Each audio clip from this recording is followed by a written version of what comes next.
శ్రీ గురుభ్యో నమ. వ్యాస విరచిత శ్రీమద్ భాగవతంలో దశమ స్కందంలో నేడు మనం 24వ అధ్యాయం ప్రవచించుకుంటున్నాం.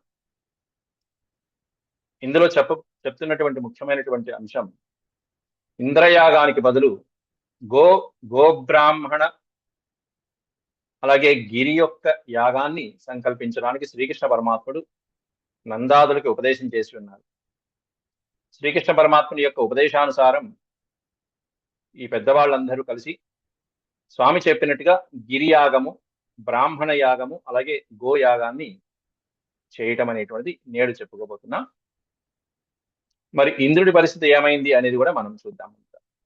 ముందుగా భగవత్ స్మరణ చేసుకుని ప్రవచన ప్రారంభం చేసుకుందాం. ఓం శుక్లాంబరధరం విష్ణుం శశివర్ణం చతుర్భుజం ప్రసన్నవదనం ధ్యాయేత్ సర్వవిఘ్నోపశాంతయే వ్యాసం వసిష్ఠనప్తారం శక్తేః పౌత్రమకల్మషం పరాశరాత్మజం వందే సుఖతాతం తపోనిధిం వ్యాసాయ విష్ణురూపాయ వ్యాసరూపాయ విష్ణవే నమో వై బ్రహ్మనిధయే వాసిష్ఠాయ నమో నమః. నారాయణం నమస్కృత్య నరం చైవ నరోత్తమం దేవీం సరస్వతీం వ్యాసం తతో జయముదీరయేత్.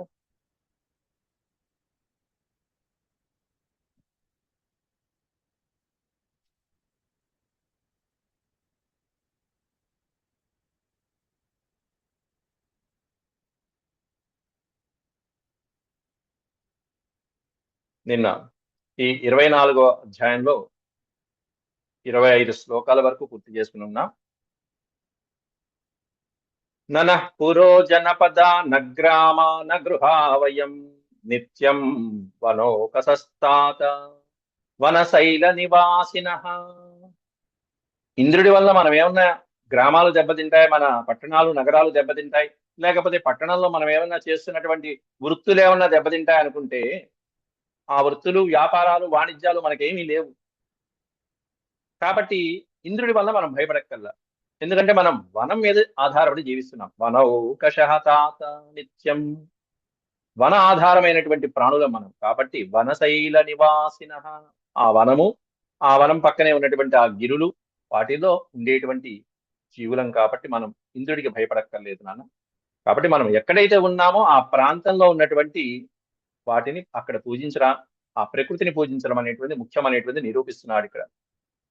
కాబట్టి ఇంద్రయాగానికి తెచ్చినటువంటి ఏ సరంజామా అయితే ఉందో, ఏ సామగ్రి అయితే ఉందో దాంతో యాగం సంకల్పిద్దాం. తస్మాత్ గవాం బ్రాహ్మణానాం అద్రేశ్చారభ్యతాం మఖః య ఇంద్రయాగ సంభారాస్తైరయం సాధ్యతాం మఖః. ఇంద్రయాగానికి ఏ యాగ సంభారాలు అయితే తెచ్చామో, ఏ యాగ సామగ్రిని అయితే తెచ్చామో ఆ సామగ్రితోనే మనం మరొక యాగం చేద్దాం. కాబట్టి ఎవరికి చేద్దాం అనేటువంటిది కూడా ముందే సూచించాడు 5 శ్లోకాలు.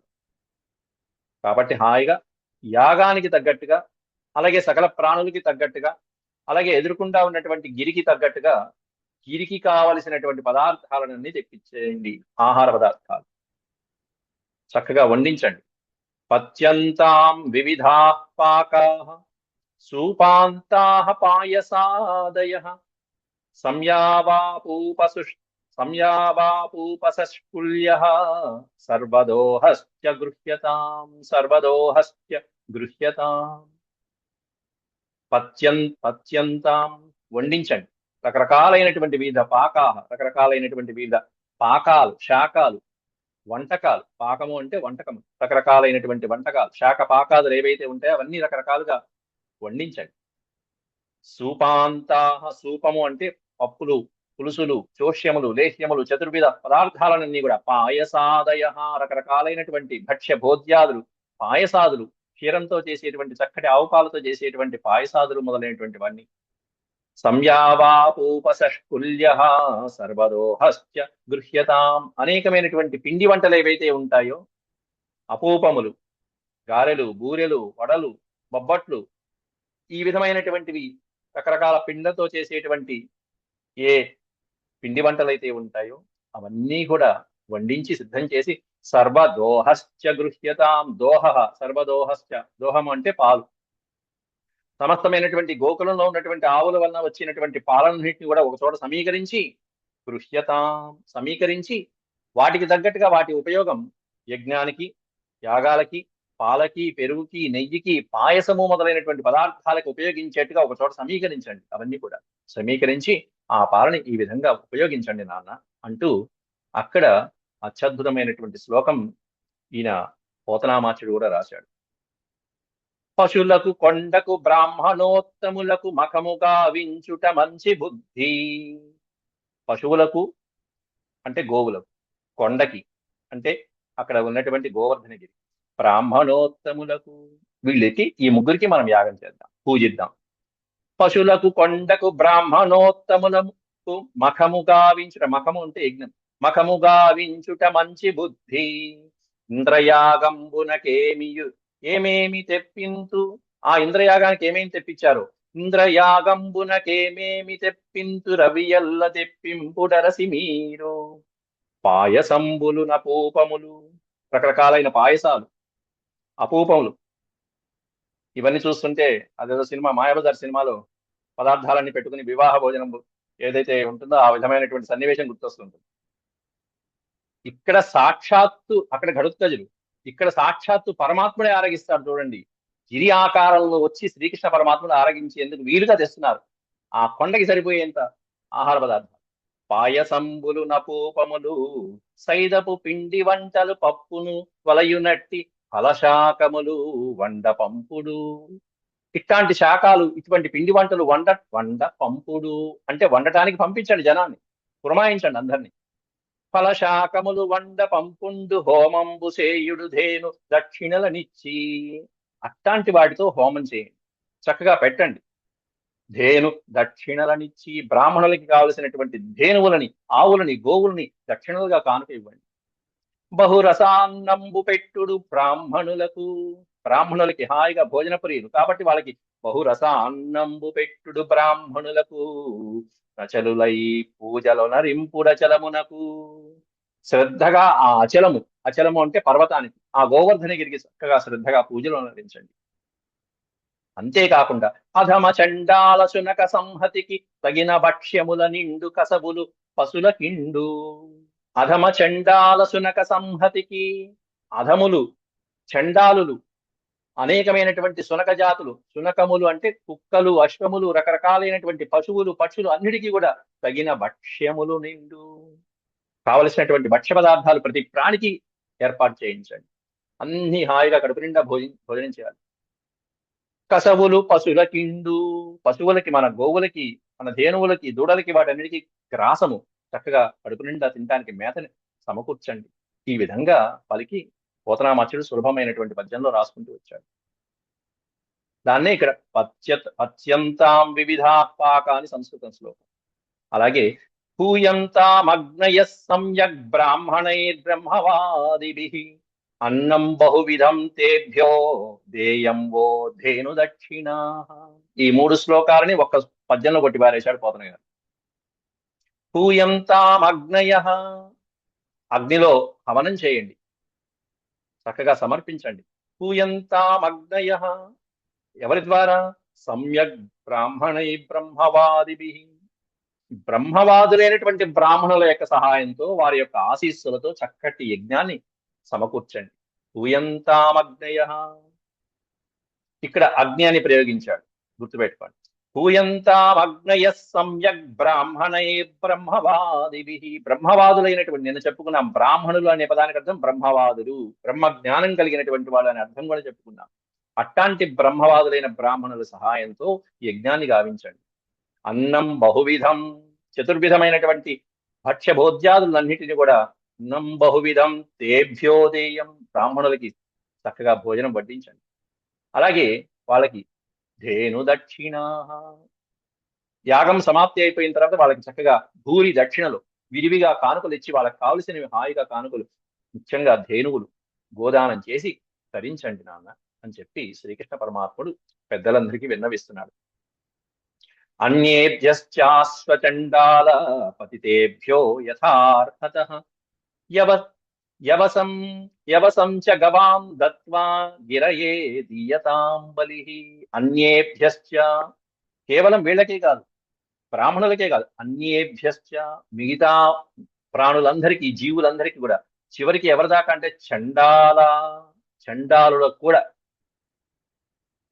అంటే అసలు ఎక్కడో ఉన్నటువంటి వాళ్ళు ముట్టుకోవడం కూడా కష్టం అన్నటువంటి అట్లాంటి నీచుడు అయినటువంటి వాళ్ళకు కూడా, చివరికి మృగములకి కూడా, చండాల పతితేభ్య, పతితుడు పతితమైపోయినటువంటి జీవులకు కూడా యథార్హత, వాళ్ళ అర్హతకి తగ్గట్టుగా వాళ్ళకి ఏది కావాలంటే అది హాయిగా కడుపు నింపేట్టుగా భోజనం పెట్టండి. నారాయణ సేవని మించినటువంటి సేవ ఇంకేముంటుందండి? అది చేస్తున్నాడు ఇక్కడ స్వామి. యవసం చ గవాం దత్వా, యవసం యవసం యవసము అంటే గ్రాసం, గవాం దత్వా యవసం, గోవులకి కావలసినటువంటి మేత హాయిగా పచ్చిక వాటిని పెట్టి, గిరయే దియతాం బలిః. గిరి, గిరి అనే పదానికి అర్థం పర్వతం. గిరయే, ఆ ఉన్నటువంటి గిరికి, గోవర్ధన గిరికి, బలిః దీయతాం, బలి అనే పదానికి అర్థం ఆహారము అని అర్థం. బలి, రకరకాలైనటువంటి బలులు మనం చెప్పుకున్నాం. దాంట్లో భూత బలి, అలాగే రకరకాలైనటువంటి బలుల్లో భూత బలి ప్రధానమైంది. అది ఇక్కడ చేస్తున్నారు స్వామి. ప్రాణులకి అన్న సంతర్పణ చేయడం, వాటితో సంతోష పెట్టడం ప్రాణిని. ఎందుకు నీ సంతోష పెట్టమంటున్నాడు అనేది మళ్ళీ ముందు ముందు వస్తుంది. హాయిగా మనం ఆ విధంగా పూజ చేసి, యాగం చేసి, అందరినీ సంతృప్తిపరిచి, మనం కూడా తిని, స్వలంకృత భుక్తవంత, భుక్తవంత అంటే మనం భుజించిన తర్వాత చక్కగా అలంకారాలవన్నీ కూడా చేసుకుని, భుక్తవంత స్వలంకృత స్వనులిప్తా సువాసస ప్రదక్షిణాం చ కురుత గో విప్రానల పర్వతాం, గో విప్ర అనల పర్వతాం. స్వలంకృత భుక్తవంత, భుక్తవంత హాయిగా మనం కూడా భోజనం చేసి, ముందు గిరికి భోజనం పెడదాం. ఆ తర్వాత గోవులు బ్రాహ్మణుని సంతృప్తి పరిచిన తర్వాత, ఆ తర్వాత మనం కూడా తిని హాయిగా ఆనందంగా స్వలంకృత, చక్కటి అలంకారాలు ధరించి, స్వ అనులిప్తాహ సువాసస, చక్కటి వస్త్రాలను ధరించి, అనులిప్తాహ చందనాది మొదలైనటువంటి ఏవైతే శరీరానికి రాసుకునేటువంటి చక్కటి కర్పూరాదులు మొదలైనటువంటి ఉంటాయో ఆ లేపనాదులన్నీ రాసుకుని, సుమనస్కులై శ్రద్ధాభక్తులతో ప్రదక్షిణాం చ కురుత, ప్రదక్షిణం చేద్దాం. దేనికి ప్రదక్షిణం చేయాలో వివరం ఇచ్చాడు. గో విప్రానల పర్వతాన్, గో అంటే గోవులకి, విప్రాన్ బ్రాహ్మణులకి, అనల పర్వతాన్, అనలహ, అనలహ అనే పదానికి అర్థం సాధారణమైనటువంటి అర్థమైతే అగ్నిదేవుడు అని అర్థం. గో విప్ర అనల పర్వతాన్, పర్వతం అంటే గోవర్ధనగిరి. కాబట్టి గోవులకి, బ్రాహ్మణులకి, అగ్నిదేవుడికి, పర్వతానికి, వీళ్ళకి ప్రదక్షిణాం చతుర్థ, శ్రద్ధగా అమితమైనటువంటి శ్రద్ధాసక్తులతో ప్రదక్షిణ చేద్దాం. వీటికి దేన్ని వదిలిపెట్టాలి. ఇది యాగం అంటే. ముందు అన్న సంతర్పణ, తర్వాత వీడికి శ్రద్ధాభక్తులతో మనం హాయిగా సుమనస్కులమై అలంకారాలు చేసుకుని భోజనం చేసి వాటికి ప్రదక్షిణ చేద్దాం. ఓపిక తెచ్చు. ఇక్కడ దీంట్లో విశేషమైనటువంటి ఒక పదం ఉందండి. గో అంటే బ్రాహ్మణులు, విప్రులు అంటే తెలుసు మనకి. బ్రాహ్మణ, ద్విజ, విప్ర అనేటువంటిది మనం 3 స్థాయిలు మనం చూసుకున్నాం. 3 రోజులు చెప్తూనే వచ్చాం. అనల పర్వతం, అనలహ అనేటువంటి పదం ఉంది చూసారా? అనలహ అంటే సాధారణమైనటువంటి అర్థమైతే అగ్నిదేవుడు. అంటే యజ్ఞం చేస్తున్నారు కాబట్టి ఆ యజ్ఞంలో ఉన్నటువంటి అగ్నిదేవుడికి నమస్కారం చేస్తాం. మనం అగ్ని ప్రదక్షిణ చేస్తాం. యజ్ఞం అయిపోగానే అగ్నిదేవుడికి నమస్కారం చేస్తాం. ఎందుకంటే అగ్నిదేవుడు సంధాత. మనం వేసినటువంటి హోమాల్లో వేసినటువంటి హుతాన్ని దైవానికి సమర్పించేవాడు, పరమాత్మకి సమర్పించేవాడు. కానీ సంస్కృతంలో ఉన్నటువంటి పదం కాబట్టి జాగ్రత్తగా పట్టుకోవాలి. అనలహ, సంస్కృతంలో నైతత్పురుష సమాసం అని ఉంటుంది. అశాంతి న శాంతి, అధర్మ న ధర్మ. అనలహ న అలహ, అలం అంటే చాలు అని అర్థం, పర్యాప్తం అని అర్థం. అలం అంటే చాలు, అలం. అనలహ న అలం, అనలం అంటే నా అలం, పర్యాప్తం కాదు, అపర్యాప్తమైనటువంటి అని అర్థం. అక్కడ అపరిమితమైనటువంటి, అపర్యాప్తమైనటువంటి అని అర్థం. పర్యాప్తం అంటే చాలు చాలు. ఎవరైనా వడ్డిస్తున్నప్పుడు అలం అలం అలం పరివేషితం అలం అంట, చాలు, వడ్డించింది చాలు. ఇక్కడ అలం కాదు, అనలం. కాబట్టి అనలం అంటే అపర్యాప్తమైన, అంతులేనటువంటి, అపరిమితమైనటువంటి భగవంతుడు. ఎవరు అపరిమితమైనటువంటి వాడు? అగ్నిదేవుడా? కాదు. అగ్నిదేవుణ్ణి మించినటువంటి భగవత్ స్వరూపం ఏదైతే ఉంటుందో ఆ అగ్నికే పరమాత్మ ఎవరైతే ఉంటారో ఆ పరమాత్మని అనలహ అనాలి. అట్లాంటి పరమతుడు ఎవరా పరమాత్మ? ఇక్కడే ఉన్నాడు ఆ పరమాత్మ. ఇప్పుడు ఈ పరమాత్మ ఈ ప్రాణుల్లో మనకి కనిపిస్తూ ఉంటాడు. అట్లాంటి పరమాత్మకి అనల పర్వత అన్నారు. అందుకు అనల అనేటువంటి, ఎందుకంటే పైన గుర్తుపెట్టుకోమన్న అగ్ని అనే పదం వాడారు పైన, అగ్నయ అని. ఈ అగ్ని ఇక్కడ కూడా వాడచ్చుగా, వాడలేదు. చాలా పేర్లు ఉన్నా కూడా సంస్కృతంలో ఓ పదం పెట్టారు అంటే దాంట్లో విశేషమైనటువంటి అర్థాన్ని మనం తీసుకోవాల్సింది. అగ్ని అని వాళ్ళ గోవిప్ర అగ్ని పర్వతాన్ అనలా అక్కడ. అనల పర్వతాన్, అనల అంటే అపర్యాప్తమైన, అంతులేని, ఆయన అనంతుడు. అట్లాంటి అనంతుడైనటువంటి ఎవరయ్యా అంటే పరబ్రహ్మ. ఆ పరబ్రహ్మ పరమాత్మ యొక్క స్వరూపానికి ప్రదక్షిణ చేయాలి. ఇప్పుడు ఏ రూపంలో ఉన్నారు? పర్వత రూపంలో ఉన్నాడు, బ్రాహ్మణుల రూపంలో ఉన్నాడు, గోవుల రూపంలో ఉన్నాడు. అట్లాంటి ఆయనకి నమస్కారం చేద్దాము. ఏతన్ మమ మతం తాత అంటూ విరమిస్తున్నారు భగవంతుడు ఇంతవరకు చెప్పి. ఏతన్ అంతా చెప్పి, ఆయన చెప్పవలసిందంతా చెప్పి, వాళ్ళ శుభ్రంగా వాళ్ళ యొక్క మనసులో ఆలోచనంతా మార్చేసి చివరికి కమ్యూనికేషన్ స్కిల్స్ అంటారు చూసారా, అంతా చెప్పిన తర్వాత ఇది అనాలి. నా బుద్ధికి తోచింది చెప్పాను, నాకు తెలిసినంత వరకు చెప్పాను, ఆ తర్వాత మీ ఇష్టం. చెప్పిందంతా చెప్పి ఏతన్ మమ మతం తాత. మతము అంటే ఇక్కడ మనం మనం అనుకునే మతం కాదు. మతం అంటే అభిప్రాయము అని. మమ మతం ఏతత్ తాత. తాత, నాన్న, నాన్నగారు, ఇది నా అభిప్రాయం.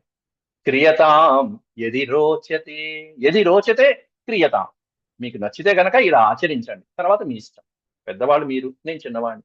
ఏతన్ మమ మతం తాత క్రియతాం యది రోచతే. చిన్నవాడు చక్కగా చేతులు జోడించి పెద్దవాళ్ళకి వినయంగా చెప్పాడు. కర్మ యొక్క విధానం అంతా చెప్పేశాడు. అయం గురు బ్రాహ్మణాదీనాం మహ్యం చ దయితో మఖః. ఈ యజ్ఞం చేస్తే మహ్యం దయిత, మహ్యం రోచతే. దయిత అంటే నాకు ఆనందం, నాకు సంతోషం కలుగుతుంది మీరు ఇలా చేస్తే కనుక. ఏం చేస్తే? ఇలాంటి యజ్ఞం చేస్తే. అయం గోబ్రాహ్మణాదీనాం మఖః. ఈ గోబ్రాహ్మణాదులకు చేసేటువంటి మఖం ఏదైతే ఉందో, యజ్ఞం ఏదైతే ఉందో, మహ్యం రోచతే, మహ్యం దయిత, మహ్యం ఆనందకర, నాకు ఆనందకరం, నాకు సంతృప్తి, నాకు సంతోషం. క్రియతాం యది రోచతే. చెప్పవలసింది చెప్పాను, మీ ఇష్టం, ఆలోచించుకుని మీరు నిర్ణయించండి నాన్న అని చెప్పేశాడు నందాదుడికి. అంతా విని ఇక ఏం మాట్లాడతారు ఈ విధంగా చెప్తే? శ్రీసుక ఉవాచ. నిజమే కదా, ఇంతకాలం నుంచి ఇంద్రుడికి పూజ చేశాం, ఒక్కనాడన్నా వచ్చి తిన్నాడా ఇంద్రుడు? ఒక్కరోజన్నా కనీసం ప్రత్యక్షమయ్యాడా? ఎప్పుడు తినలేదు. ఇప్పుడు చూపిస్తాడు ఇంకా కొద్దిసేపట్లో. పర్వతం ఆకారంలో, పర్వతం ఆకారం మొత్తం అంతా కూడా శ్రీకృష్ణ పరమాత్మ రూపంలో వచ్చి ఆ ఆహారాన్ని భక్షించడం చూస్తారు. కళ్ళు తెరిపిస్తాడు ఒక్కసారి శ్రీకృష్ణ పరమాత్ముడు వీళ్ళందరికీ కూడా. కాలాత్మనా భగవతా శక్రదర్పం జిఘాంసత ప్రోక్తం నిశమ్య నందాద్యాః సాధ్వగృహ్ణంత తద్వచః. సాధు అగృహ్ణంత తద్వచః. అగృహ్ణంత అంటే స్వీకరించారు, సాధు అంటూ స్వీకరించారు. సాధు సాధు, బాగు బాగు, చాలా బాగా చెప్పాడు పిల్లవాడైనా, చాలా బాగా చెప్పేవారు అబ్బాయి. కాలాత్మన భగవత, ఆ భగవత్ స్వరూపుడైన శ్రీకృష్ణ పరమాత్ముడు ఎందుకు ఇదంతా చేశాడు? శక్ర దర్పం జిఘాంసత. ఇంద్రుడి యొక్క దర్పాన్ని, ఇంద్రుడి యొక్క గర్వాన్ని అణిచేటువంటి ఉద్దేశంలో చేసిన ఈ క్రియని అంతా కూడా వివరించి చెప్పేటప్పటికి ప్రోక్తం నిశమ్య, ఆలకించినటువంటి పెద్దలు నందాదులు సాధ్వగృహ్ణంత తద్వచ. సాధు సాధు, చాలా బాగుంది, చాలా బాగుంది అంటూ మెచ్చుకుంటూ దాన్ని చక్కగా అందుకున్నారట. అంటే ఆచరించడానికి వాళ్ళ మనసు అంగీకరించింది. అందరూ కూడా అంగీకారం తెలిపారు, ఆమోదం తెలిపేశారు. దాంట్లో వెంటనే ఇక పూజించడం మొదలుపెట్టారు. తథాచ వ్యధతు సర్వం యథాహ మధుసూదన వాచయిత్వా స్వస్త్యయనం తద్ద్రవ్యేణ గిరిద్విజాన్. తర్వాత 3 శ్లోకాలు వరుసగా కంటిన్యూషన్ లో వచ్చేయచ్చు. తథా, ఆ తర్వాత తథాచ వ్యధదు సర్వం, ఆ శ్రీకృష్ణ పరమాత్ముడు చెప్పిన విధంగా యథా ఆహ మధుసూదన. ఆహ అంటే పలుకుట. మధుసూదనుడు పలికినటువంటి విధంగా సర్వం, అందరూ కూడా వాచయత్వా స్వస్త్యయనం, బ్రాహ్మణుల ద్వారా చక్కగా స్వస్తి పుణ్యాహ వచనాలు ఏవైతే ఉంటాయో అటువంటి ఆశీర్వచనాలతో, పుణ్యాహ వచన మంత్రాలతో వాచయత్వా తద్ద్రవ్యేణ గిరిద్విజాన్, ఆ తెచ్చినటువంటి ద్రవ్యం ఏదైతే ఉందో, యజ్ఞానికి వాళ్ళు సమకూర్చుకున్నటువంటి పదార్థాలు ఏవైతే ఉన్నాయో, విషయాలు, వాటితో గిరి ద్విజాన్, ఆ గోవర్ధన గిరిని అలాగే ద్విజాన్ బ్రాహ్మణులని, గోవులని చక్కగా పూజించడం మొదలు పెట్టేశారు. ఉపహృత్య బలీన్ సర్వాన్ ఆధృత యవసం గవాం. ఆధృత యవసం, యవసం అంటే పచ్చిక, చక్కగా గ్రాసం. గోవులకి గ్రాసం అందించారు. ఉపహృత్య బలీన్, బలి అనే పదం ఇందాక చెప్పుకున్నాం, ఆహారం. ఉపహృత్య బలీన్, పర్వతానికి సరిపోయేటువంటి ఆహారాలు, రాసులు, అన్నపు రాసులు కుమ్మరించేశారు. బలతో వండించి మరీ తీసుకొచ్చి శుభ్రంగా అక్కడ సిద్ధం చేసి పారేశారు. గిరి భోజనం చేసే విధంగా, మానవులు భోజనం చేసేట్టుగా కాదు, పర్వతానికి సరిపోయే విధంగా. అది సూక్ష్మదేహమా, స్థూలదేహమా, చరదేహమా, అచరదేహమా అనేటువంటిది పక్కన పెట్టేయండి. ఆ రూపం, ఆకారం చూసి ఆయన సంతోషించే విధంగా అన్నపు రాసులు కుమ్మరించేశారు, బళ్ళలో తెచ్చేసి చుట్టూత మొత్తం పర్వతం చుట్టూతా. ఉపహృత్య బలీన్ సర్వానాధృత వ్యవసంగమాం గోధనాని పురస్కృత్య గిరిం చక్రు ప్రదక్షిణం. గోధనాన్ని పురస్కృత్య, గోధనం వాళ్ళ యొక్క ధనం ఏమిటంటే గోవులే ధనంగా కలిగిన వారు అని అంటున్నమాట. వేరే ధనం ఏమీ లేదు ఇంకా వాళ్ళకి. ఓ రత్నాలు, రాసులు, బంగారు నాణ్యాలు ఇవి కాదు వాళ్ళ ధనం. వాళ్ళకి ధనం ఏమిటంటే వాళ్ళకి గోబలమే వారి ధనం. గోవుల యొక్క బలం ధనంగా కలిగిన వారు ఎవరైతే ఉంటారో వాళ్ళు గోధనులు. విద్యనే ధనంగా కలిగిన వాళ్ళు ఎవరైతే ఉంటారో వాళ్ళు విద్యాధనులు. అది గోధనాన్ని పురస్కృత్య. ఆ గోవుల్ని కూడా తీసుకుని వాళ్ళతో పాటుగా ఇక పిల్ల జల్ల, స్త్రీలు, పెద్దలు, వృద్ధులు, పురుషులు అందరూ కలిసి గిరిం ప్రదక్షిణం చక్రుహు, గోవర్ధని గిరికి ప్రదక్షిణ చేయడం మొదలుపెట్టారు. ముందు గోవులకి, బ్రాహ్మణులకి, ఆ తర్వాత గిరికి. ఇది యజ్ఞం. ప్రదక్షిణ చేయడం మొదలుపెట్టారు. ఆ తర్వాత చక్కగా ముందు పెద్దల ఆశీర్వచనాలు అందుకున్నారు. గోవులకి ప్రదక్షిణ చేశారు, బ్రాహ్మణులకి ప్రదక్షిణ చేశారు. వాళ్ళు చక్కటి ఆశీస్సులు అందిస్తున్నారు అక్కడ. అనాంస్య నడుద్యుక్తాని తే చారు యస్వలంకృతా. అనాంస్య నుడుద్యుక్తాని తే చారు యస్వలంకృతా. గోప్యశ్చ కృష్ణ వీర్యాణి గాయంత్యః సద్విజాశిషః. సద్విజ ఆశిషః, ద్విజాశిషః. బ్రాహ్మణుల యొక్క ఆశీస్సులు అందుకుని చక్కగా వాళ్ళు చక్కగా అలంకారాలు ఏవైతే ఉన్నాయో అందమైనటువంటి అలంకారాదులు శోభాయమానంగా చేసుకుని, గోప్యశ్చ కృష్ణ వీర్యాన్ని, శ్రీకృష్ణ పరమాత్ముడిని ముందు పెట్టుకుని ఆయన్నే మెచ్చుకుంటూ, ఆయనే పరమాత్ముడిగా భావించి సకల గోపాలకులు, గోపికలు అందరూ కూడా హాయిగా ఆ పరమాత్మ చెప్పినట్టుగా గోవులకి, బ్రాహ్మణులకి, గిరికి ప్రదక్షిణ చేయడం మొదలు పెట్టేశారు అందరూ కూడా. ఆ ప్రదక్షిణ చేస్తున్నప్పుడు గిరి రూపంలో ఒక్కసారి స్వామి దృశ్యం అలా వాళ్ళ కళ్ళ ముందు నిలిపేట్టుగా చేశారు స్వామి.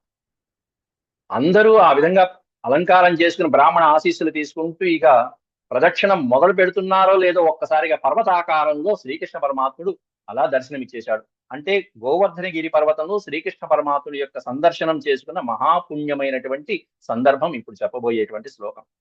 సకల గోపాలకులు, నందవ్రజమైనటువంటి వాసులు అందరూ కలిసి ఆ పర్వతంలో చూసి ఆశ్చర్యపోయారు. నాన్న చూడండి అంటూ కృష్ణుడే చూపిస్తున్నారు. పైగా పక్కన ఉండి కృష్ణ పరమాత్ముడు, నాన్న ఒక్కసారి ఆ కొండ చూడండి అంటూ చూస్తే ఆ కొండ స్వయంగా శ్రీకృష్ణ పరమాత్ముని యొక్క ఆకారంతో బృహత్ రూపంలో ఉండి, బృహత్ అంటే పెద్ద విశాలమైనటువంటి శ్రీకృష్ణ పరమాత్ముని యొక్క ముఖం లాగా ఉండి, పెద్ద పెద్ద కళ్ళు, ముక్కు, ఆ పెద్ద వదనంతో చక్కటి ఉంగరాలు, జుట్టు, ఎత్తైన జుట్టు, ఈ విధమైనటువంటి ఆకారం ఎలా ఉందంటే పర్వతంలో కనిపించేస్తున్నారు ఆ పరమాత్మ స్వయంగా. వీళ్ళు పెట్టిన పదార్థాలు అలా తింటున్నట్టు కనిపించింది. ఒక్కొక్క పదార్థం తీసుకుని తింటున్నాడు. ఇన్నాళ్ళు ఇంద్రుడు యాగం ఇన్నాళ్ళు చేశారు, ఇన్నేళ్ల నుంచి వంశపరంపరంగా చేసుకుంటూ వచ్చారు. ఎప్పుడన్నా ఏనాడన్నా ఇంద్రుడు ఈ విధంగా స్వీకరించడం కనిపించిందా? ఒక్కసారి పరమాత్మ చెప్పంగానే విశ్వసించి, నమ్మకం ఉంచి వీళ్ళు చేశారు, పర్వతం తింటుందంటూ చూస్తున్నారు. కృష్ణస్వ కృష్ణస్వ స్వన్యతమం రూపం కృష్ణస్వన్యతమం రూపం గోవిశ్రంభణం గతః. గోపవిశ్రంభణం గతః, గోపవిశ్రంభణం గతః. శైలోస్మీతి బ్రువన్, శైలః అస్మి ఇతి బ్రువన్. శ్రీకృష్ణ పరమాత్ముడు చెప్తున్నాడు, శైలః అస్మి ఇతి బ్రువన్ భూరి బలిమాదత్ బృహద్వపు. బృహద్వపు, వపు అంటే శరీరం, బృహద్వపు. పర్వతాకారంలో శ్రీకృష్ణ పరమాత్ముడు అలా దర్శనమిచ్చేశాడు అందరికీ. ఒకసారి ఆ కొండను చూడండి అంటూ శ్రీకృష్ణ పరమాత్ముని యొక్క రూపం ఆ బృందావనంలో, ఆ గోవర్ధన గిరిలో అలా దర్శనమిచ్చిందంటే ఆ గిరి ఎంత పావనమైపోయినట్టండి, ఆ గోవర్ధన గిరి ఎంత పుణ్యమైపోయింది. అట్లాంటి ఆ గిరికి వీళ్ళందరూ ఇప్పుడు ప్రదక్షిణ చేస్తారు. శ్రీకృష్ణ పరమాత్మను ముందు ఉండి బలరామకృష్ణులు ఇద్దరు ముందు ఆ ప్రదక్షిణ చేస్తూ ఉంటారు. వాళ్ళు కూడా ఆ రూపంలో ఉన్నట్టు వెనకాల వీళ్ళందరూ వాళ్ళల్లో తిరుగుతుంటారు. కృష్ణస్వన్యతమం రూపం. అన్యతమం అనే పదం పెట్టారు అంటే ఇక్కడ ఉన్న కృష్ణుడు ఇక్కడే ఉన్నాడు, మరొక కృష్ణుడి రూపంలో అక్కడ గోవర్ధనగిరి రూపంలో అక్కడ శ్రీకృష్ణ పరమాత్ముడు సాక్షాత్కరించాడు. ఇక్కడేమన్నా సూక్ష్మ రూపంగా దివ్యమైనటువంటి సామాన్యమైనటువంటి గోపాలకుడి రూపంలో ఉంటే, అక్కడ బృహద్ రూపంలో ఉన్నాడు శ్రీకృష్ణ పరమాత్మ. కృష్ణస్త్వన్యతమం రూపం గోప విశ్రంభణం గత, ఆశ్చర్యచకితులను చేసేటువంటి రూపం. గోపాలకులందరూ ఆశ్చర్యపోతూ శైలోస్మీతి బ్రువన్, బ్రువన్ అంటే పలుకుట, శైలహ అస్మి, ఒకసారి ఆ పర్వతం వైపు చూడండి నాన్న, చూడండి ఎట్లా ఉందో చూడండి అంటూ శ్రీకృష్ణ పరమాత్ముడే ఆశ్చర్యంగా చూపిస్తున్నాడు. ఆ మహారూపంలో శ్రీకృష్ణుడు ఈ శైల రూపంలో సాక్షాత్కరించి అనుగ్రహిస్తున్నటువంటి అత్యద్భుతమైనటువంటి ఘట్టం ఇదంతా కూడా. అట్లాంటి గోవర్ధనగిరి పర్వతం ఎట్లాంటిది అది అంటే కామరూపాన్ని ధరించేటువంటిది. తస్మై నమో వ్రజజనై సహచక్రే ఆత్మనాత్మన, ఆత్మనాత్మన. నందవ్రజంలో ఉన్నటువంటి ఆ గోపాలులందరూ గొల్లలందరూ కూడా ఆ గిరివ్రజంలో కనిపిస్తున్న పరమాత్మకి నమస్కారం చేస్తుంటే, ఆత్మన, ఆత్మన, తన ఆత్మస్వరూపానికి శ్రీకృష్ణుడు కూడా నమస్కారం చేశాట. అక్కడ ఎదురుగుండా ఉన్నటువంటి ఆత్మనాత్మన అంటే అది. ఇక్కడ ఉన్నటువంటి శ్రీకృష్ణుడు పర్వత రూపంలో ఉన్నటువంటి కృష్ణుడి రూపానికి నమస్కారం ఆయన కూడా చేశాట. తస్మై నమో వ్రజజనై, నమో వ్రజజనై సహచక్రే ఆత్మనాత్మని, అహో పశ్యత శైలోసౌ, అహో, అహో, ఆహా, ఏం ఆశ్చర్యము, అహో పశ్యత, పశ్యత, పశ్యత అందరూ చూడండి, అహో పశ్యత శైలో అసౌ, ఈ కొండను చూడండి ఒకసారి. రూపీనోనుగ్రహం యథాత్, రూపీ నో అనుగ్రహం, ఆ రూపం చూస్తే మనల్ని అనుగ్రహించినటువంటి సంఘటన మనకి తెలిసిపోవట్లా. అంటే పర్వతం తన రూపాన్ని ప్రదర్శించి మనం పెట్టినటువంటి ఆహార పదార్థాన్ని స్వీకరించిందంటే మనం చేసినటువంటి యాగం సఫలమైందని అర్థం. తర్వాత యాగ ఫలితం అయిపోయిన తర్వాత ఆ గిరి నుంచి వచ్చేటువంటి జలధారలు గాని, అక్కడ వచ్చేటువంటి వృక్ష సంపద గాని, పశు సంపద గాని, ఇవన్నీ ఎంత ఉపయోగపడతాయి మనకి అభివృద్ధికి. ఇదంతా చూసేటప్పటికీ వీళ్ళకేమై అర్థమవుతుంది, అయితే ఇన్నాళ్ళు పొరపాటు చేశామి, ఇంద్రయాగం చేసి పొరపాటు చేశాం, ఇంద్రుడికి యాగం అంటూ పొరపాటు చేశాం, అసలు ఎప్పటి నుంచో మనం గిరికే పూజ చేయాలి, తపస్సు చేయాలనే సంకల్పం వీళ్ళకి కలుగుతుంది. రెండో భావన ఏంటంటే, అక్కడ అహంకారంతో ఉన్నటువంటి ఇంద్రుడికి వీళ్ళు ఎవరికి పెడుతున్నారు నైవేద్యాలు, యజ్ఞం ఎవరికి చేశారు, గిరికి చేశారు. అంటే ఇంద్రుడి కంటే గిరి గొప్ప. స్థాణువుగా పడి ఉన్నటువంటి ఒక కొండ రాయి ఇంద్రుడి కంటే గొప్ప నిరూపణ అయిపోయింది. రెండోది ఎవరికి చేశారు, బ్రాహ్మణులకి చేశారు. సరే బ్రాహ్మణులు కాబట్టి ఇంద్రుడు కూడా నమస్కారం చేస్తాడు. మూడోది ఎవరు, గోవులకి చేశాడు, గోవులకు కూడా సరే. తర్వాత ఆహారం ఎవరెవరికి పెట్టారండి, చండాలులకి పెట్టారు, కుక్కలకి పెట్టారు, ప్రతి ప్రాణికి పట్టించారు, నారాయణ సేవ చేయించాడు దగ్గరుండి. అంటే ప్రతి ప్రాణికి పెట్టించాడంటే ఇంద్రుడు గొప్ప, ఈ ప్రాణులు గొప్ప. ఇంద్రుడికి ఏమైపోయింది పరిస్థితి ఇప్పుడు, అక్కడ శ్వ అశ్వ అనే, అక్కడ దీర్ఘంలో శ్వ అశ్వ కలిపేశారు. శ్వ అంటే శునకము, అశ్వము అంటే గుర్రము. విడదీసుకుంటే శ్వ అనే అశ్వం అంటే కుక్క అని మాత్రమే మనకి అర్థాలలో ఇచ్చారు, కానీ సంధి జరిగితే అక్కడ అశ్వం అనే అర్థం కూడా వచ్చింది. అక్కడ అశ్వం అనేటువంటి గుర్రములు చండాలులకి, సమస్తమైనటువంటి పక్షులకి, ప్రాణులకి, జీవులకి, పశువులకి అందరికీ భోజనం పెట్టండి అని చెప్పేశారు. మరి వీళ్ళందరికీ ఆహార పదార్థాలు పెట్టి ఇంద్రుడికి పెట్టకపోతే ఇంద్రుడు ఏ స్థాయి వాడు అర్థమైపోవట్లే. అక్కడ అంత స్థాయికి దిగదారు చేశారు స్వామి అక్కడ. అది 36వ శ్లోకంలో. ఏషో వజానతో మర్త్యాన్ కామరూపీ వనౌకసః హంతి హ్యస్మై నమస్యామః శర్మణే ఆత్మనో గవాం. ఏషో అవజానతో మర్త్యాన్ కామరూపీ వనౌకసః. ఇది కామరూపి. ఈ పర్వతం ఎట్లా ఉందంటే కామరూపం. ఏ రూపం కావాలంటే ఆ రూపం ధరించగలిగినటువంటి రూపంలో ప్రత్యక్షం అవుతున్నట్టుగా దర్శనం ఇచ్చేస్తుంది. దీని యొక్క మహిమ తెలియక మనం ఇన్నాళ్ళు అవహేళన చేశాం, దీన్ని చాలా నిర్లక్ష్యం చేశామే. హంతిహ్యస్మై నమస్యామః. కాబట్టి ఈ రోజు నుంచి దీనికి నమస్కారం చేద్దాం. శర్మణే ఆత్మనో గవాం. ఆత్మనో గవాం శర్మణి. మన గోవులకి మనకి రక్షణ కలుగుతుంది, మనకి శుభం కలుగుతుంది. కాబట్టి ఈ గిరినే పూజిద్దామని చెప్పి ప్రజవాసులందరూ కూడా తమ అపరాధం ఇన్నాళ్ళు పూజించినందుకు లోపల మదన పడ్డారు పాపం.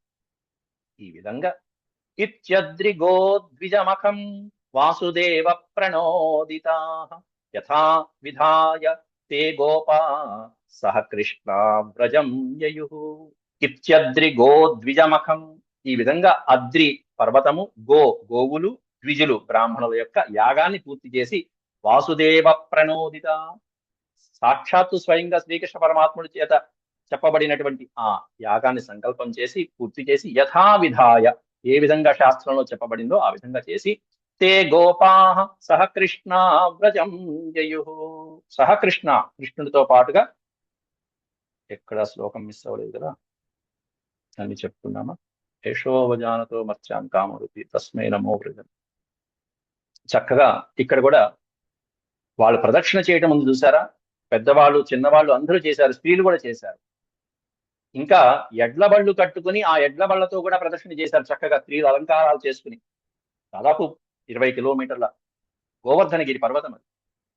అదృష్టవశాత్తు దాదాపు 17 ఏళ్ల క్రిందటే కుటుంబంతో పాటుగా వెళ్ళారు. అర్ధరాత్రి నేను కూడా వెళ్ళేటప్పటికి అప్పటికి రాత్రి కూడా అయింది, బృందావనం వెళ్ళిన సమయాన్ని. గుడికి ప్రదర్శన చేశాను, నమస్కారం చేశాను. గోవర్ధనగిరి ఆటోలో తిరగాల్సి వచ్చింది. చిన్న పిల్లలు ఉన్నారు, పసిపిల్లలు ఉన్నారు. ఆ సందర్భంలో వాళ్ళని ఎత్తుకుని ఆ రాత్రి 10, 10, 11 మధ్యలో తిరగాల్సి వచ్చింది. ఆటోలోనే ప్రదర్శన చేశాను. అట్లా దండం పెట్టుకోవాల్సి వచ్చింది. భగవంతుడు అనుగ్రహిస్తే మళ్ళీ చక్కగా అంతా అనుగ్రహించేట్టుగా చూడ, మళ్ళీ ఇంకోసారి దర్శనం కూడా చేసుకుని వచ్చేట్టుగా మనం దండం పెట్టుకోవాలి. ఇక్కడ వాళ్ళు కూడా గోప స్త్రీలు కూడా, గోపకాంతలు కూడా వాళ్ళందరూ చక్కగా ఎడ్ల బళ్ళు కట్టుకుని ఆ బళ్ళతో స్త్రీలు పిల్లల్ని వాళ్ళందరినీ కూడా కూర్చోబెట్టుకుని గిరికి ప్రదక్షిణ చేస్తూ ఉంటే శ్రీకృష్ణ పరమాత్ముడు ముందు నడుస్తున్నట్టు గిరికి ప్రదక్షిణ చేస్తూ ఆయనకి అందుకే ఆయన నమస్కారం చేసుకోవడం అనేది. అందరూ ఆ విధంగా పూజించి అందరూ కలిసి వ్రజం యయు, వ్రజం అంటే మళ్ళీ బృందావనానికి వెళ్ళిపోయారు వాళ్ళందరూ. ఇది శ్రీమద్ భాగవతే మహాపురాణే పారమహంస్యాం సంహితాయాం దశమస్కందే పూర్వార్ధే చతుర్వింశోధ్యాయ సమాప్త. అయితే నిన్న చెప్పుకున్నటువంటి ముఖ్యమైనటువంటి అంశం అవుతుంది ఏంటంటే, ఇక్కడ పశువులు మొదలైనటువంటి వాటికి, చివరికి చండాలులకి కుక్కలకు కూడా తినిపించాడు.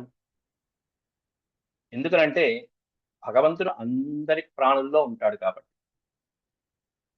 అయితే మరి అందరి ప్రాణుల్లో ఉంటే మరి ఇంద్రుడిలో కూడా ఉండాలి కదా శ్రీకృష్ణ పరమాత్ముడి యొక్క అంశం. మరి ఆయనకే పెట్టచ్చు కదా. చివరికి పర్వత రూపంలో కూడా ఆయన ఉన్నాడు, ఉండి ఆయనే తిన్నారు స్వయంగా. ఇంద్రుడిలో కూడా ఉన్నాడు కదా. అంటే దానికి ఒకే ఒక కారణం చెప్పవచ్చు. ఇప్పుడు ఇంద్రుడిలో ఒకే ఒక రోగం ఉన్నది. ఏమిటంటే అహంకారం అనేటువంటి రోగం ఉన్నది. ఎప్పుడైనా తల్లిదండ్రులు చూడండి, ఇంట్లో మనకి ఎవరికైనా అజీర్తి చేసిందంటే ఇంట్లో మనం బాగానే తింటాం, అందరం చక్కగా అన్ని పదార్థాలు చేసుకుని తింటాం. అజీర్ణంగా ఉన్న పిల్లవాడికి, అనారోగ్యంగా ఉన్నటువంటి పిల్లవాడికి ఏం చేస్తాం మనం? వాడికి ఆరోగ్యం చేకూరేంత వరకు వాడికి చేయవలసినటువంటి చేస్తూ ఉంటాం, ఎక్కువ పెట్టాం. డాక్టర్ గారు ఏది పెట్టమంటే అంతే, అంతవరకే పెడతాం. వాడికి ఉపవాసమే, మందు వేస్తాం అవసరమైతే. అదే చేస్తున్నాడు ఇక్కడ శ్రీకృష్ణ పరమాత్ముడు. అందరికీ పెట్టాడు, సమస్తమైనటువంటి ప్రాణుల్లో ఉన్నటువంటి అహం వైశ్వానరో భూత్వా ప్రాణినాం దేహమాశ్రిత, అందరి ప్రాణుల్లో ఉండేటువంటి వాడే. అందుకే అందరి ప్రాణులకి పెట్టాడు, నారాయణ సేవ చేయించాడు. చివరికి గిరికి, కుక్కకి, అందరికీ పెట్టించాడు. అన్నిట్లో ఉన్నటువంటి ఆ జఠరాగ్ని రూపంలో, అనలహ, అనలహ అనే పదం ఏమిటి అంటే అక్కడ జఠరాగ్ని. కాబట్టి ఆ పరమాత్మ జఠరాగ్ని రూపంలో ఉండి అహం వైశ్వానరు, అట్లా ఉన్నటువంటి అగ్నికి వైశ్వానరుడు అని పేరు. ఆ రూపంలో ఉండి ఆ పదార్థాన్ని స్వీకరించినటువంటి ఆయన ఇంద్రుడి లోపల ఉన్న వైశ్వానరుడు మాత్రం స్వీకరించాలి. ఎందుకంటే ఇంద్రుడిలో ఒక బాధ ఉంది అక్కడ. ఆ బాధ కొరత తీర్చేదాకా ఉంచి ఆ తర్వాత తగినటువంటి విధంగా బుద్ధి చెప్పి ఏం చేశాడో అనేది చూద్దాం. పూర్తిగా అనుగ్రహించాడా అంటే ఇక్కడ ఈ అధ్యాయంలో, ఈ దీంట్లో పూర్తిగా అనుగ్రహించాల ఇంద్రుడికి. అంటే పూర్తిగా డోసు పళ్ళ, ఇవ్వవలసిన డోసు అది ఏమిటో వచ్చే అధ్యాయంలో మనం చూద్దాం. కొంతవరకే అయింది.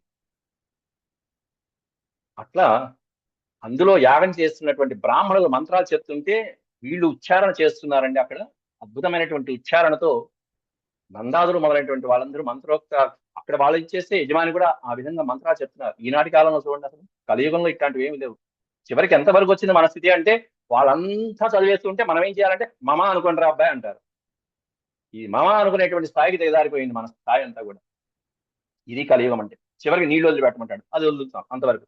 లేదా అక్షింతలు ఏమంటారు, పూలు ఏమంటారు, ఇంతవరకు. ఇది మన స్థాయి ఇంత దిగజారిపోయింది.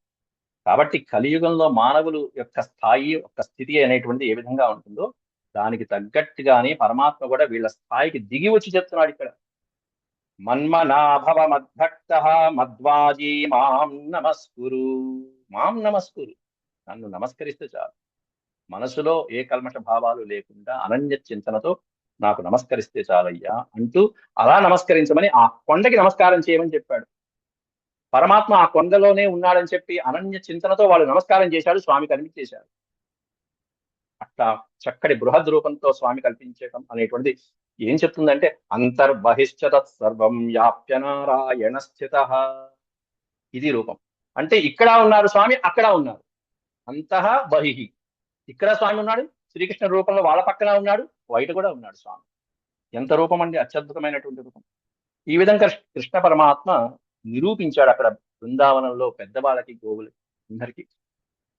ఆ రూపాన్ని నివేదించడం అంటే మామూలు యజ్ఞం పూర్తి అయిపోయింది. సర్వం కల్విదం బ్రహ్మ అనేటువంటి స్ఫురణ ఏదైతే ఉంటుందో దాన్ని తీసుకొచ్చాడు. అహం హి సర్వయజ్ఞానాం భోక్తాచ ప్రభురేవచ అన్నట్టుగా గోవర్ధనగిరి పర్వతం ఆకారంలో ఉన్నటువంటి భోక్త కూడా ఆయనే అయ్యాడు, పెట్టించాడు. సర్వప్రాణుల్లో ఉన్నటువంటి వైశ్వానరుడుగాను ఆయనే స్వీకరించాడు. వాసుదేవ సర్వం అన్నట్టుగా చేశాడు అక్కడ. దీంతో ఇక ఇటువంటి కార్యక్రమాలతో ఇంద్రుడికి ఎక్కడ లేనటువంటి కోపం వచ్చేసింది. అది ఏమిటి అనేది వచ్చే అధ్యాయంలో చెప్పే ముందుగా ఈ వ్యాఖ్యానాలు నిన్న ఒక చక్కటి ప్రశ్న వేశారు. అది ఏమిటి అనేటువంటిది ఇప్పుడు నేను మీకు చూపిస్తాను. అంటే మేము ఏమేమి పుస్తకాలు ఫాలో అవుతూ ఉంటాము అనేటువంటిది మీకు ఇప్పుడు కనిపిస్తూ ఉంటుంది. చూడండి ఒకసారి. ఇది సంస్కృతంలో ఉన్నటువంటి చక్కటి ఒక 20 అనువాదాల పుస్తకం. నిన్న ఒకరు ప్రశ్న వేశారు. ఇక్కడ చూడండి. దేహానుచ్చావచాన్ జంతు అనేటువంటిది. ఉచ్చావచాన్ అనే పదానికి అర్థం ఏమిటి గురువు గారు అని అడిగారు. ఉచ్చావచాన్ జంతు ప్రాప్యోత్సృజతి కర్మణ, మన కర్మలను బట్టి.